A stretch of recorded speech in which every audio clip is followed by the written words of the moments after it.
National Chairman of the All Progressive Congress, Abdullahi Ganduje, his wife Hafsat, and 6 others are expected to appear in court on Thursday over charges related to alleged bribery, diversion, and misappropriation of funds.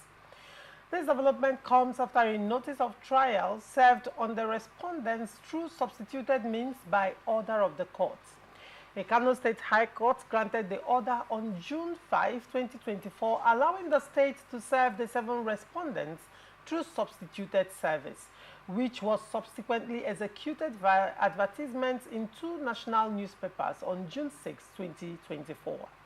The respondents in this case include Abdullahi Ganduje, first respondent, his wife Hafsat, second respondent, Abubakar Bawuru, third respondent, Umar Abdullahi Umar, 4th respondent, Jibrila Muhammad, 5th respondent, Safari Textiles Limited, 7th respondent, and Lesage General Enterprises, 8th respondent. Justice Amina Adamu, who presided over the case, granted the order following an application by Zaharaddin Kofa Mata, counsel for the state government representing the lead prosecution counsel, Yau Adamu. It says, this court grants the application for substituted service because it is necessary to ensure the respondents are duly notified of the proceedings, stated Justice Adamu during the court session. The matter is adjourned till July 11, 2024 for hearing, and all parties involved are ordered to present their fiat to the court. The hearing is expected to commence at 10 a.m. at the Kano State High Court on Thursday.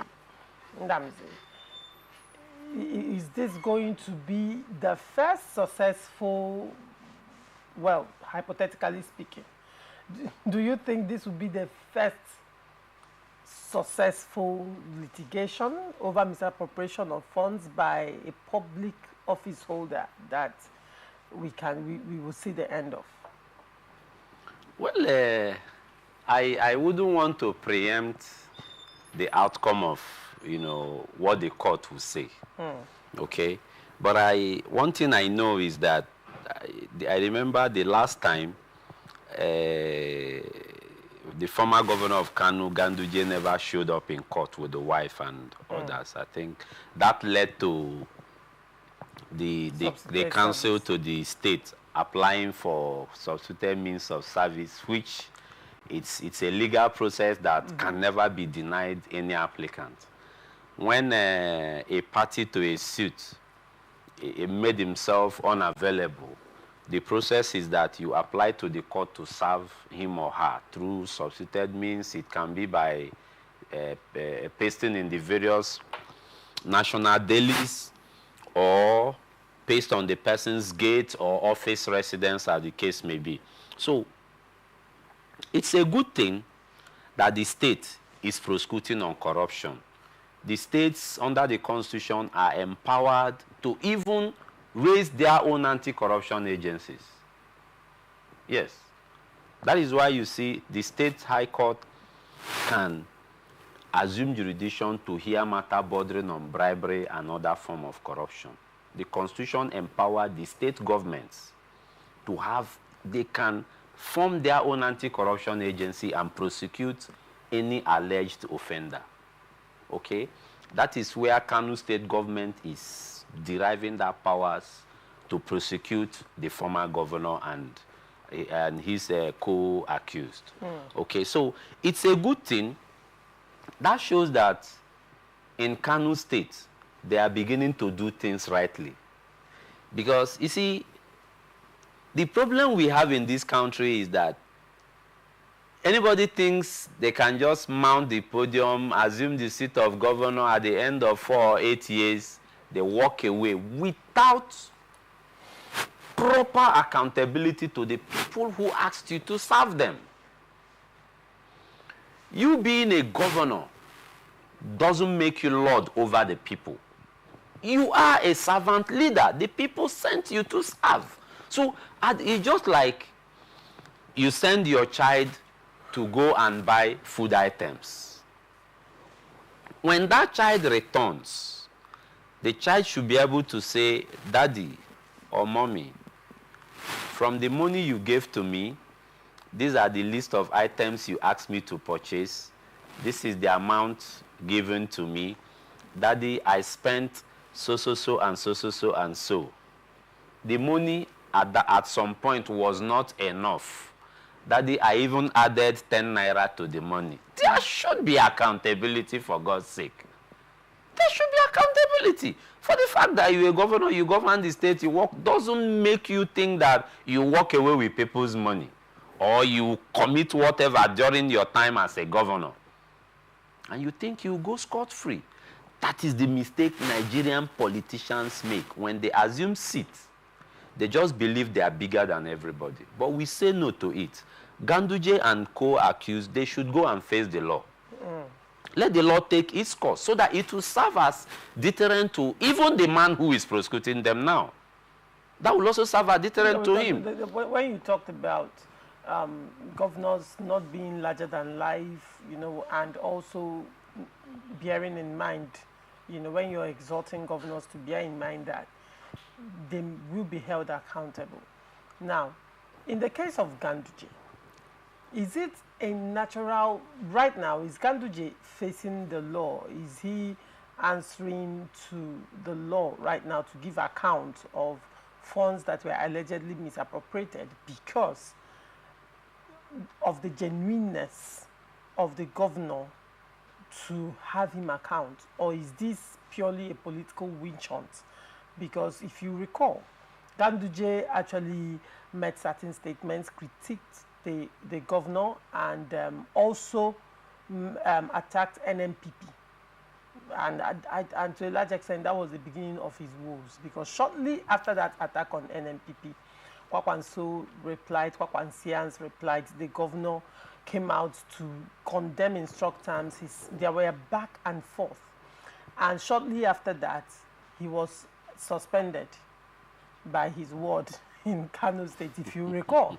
And shortly after that suspension, you recall the drama that happened, suspension and counter-suspension and factions. We are the world leader, we are not the world leader. While he was still battling that one. Now, an allegation was made that there were funds that were misappropriated, and now everything has led to this. The question would be, does this have a political undertone? Because if it doesn't have a political undertone, yes, we can say it's a new dawn in the polity of Nigeria, where accountability will now be key. But if it has political undertone, then probably the only thing that will be happening will be governors, using their powers to bring their predecessors who they have issues with, bringing them to book through this. No, in my view, I think that has nothing to do with Ganduje's matter. Yes, it has nothing to do with politics. Okay. Yeah, the reason is this. If we continue to think maybe because a man is not in same party with the current governor. Not even being in same party, fell out. There was a falling out. There was a falling out. Yes, there was. It shouldn't be so. See, government is about the people, and government is a continuous process. You meet certain records where they are.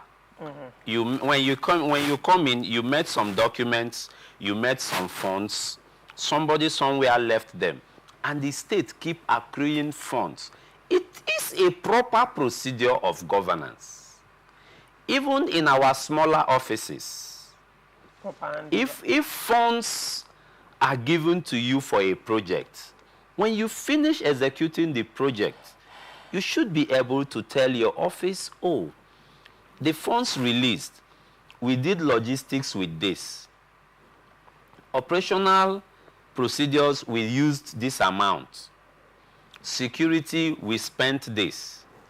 Then all other arrangement got this. We have a balance of this. There should be record keeping. There should be proper accountability. And there should be proper management of public funds. So I will be a champion that will continue to advocate that governors after administration should account to the people.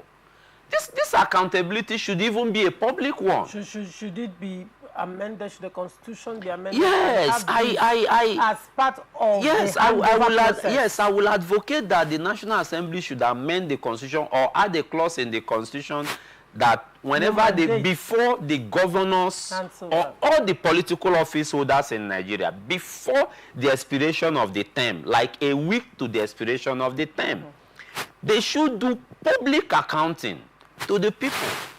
If you are in House of Assembly, we should be able to know how much you received as constituency project. Like in my own constituency, both the federal and the we don't even know what they do.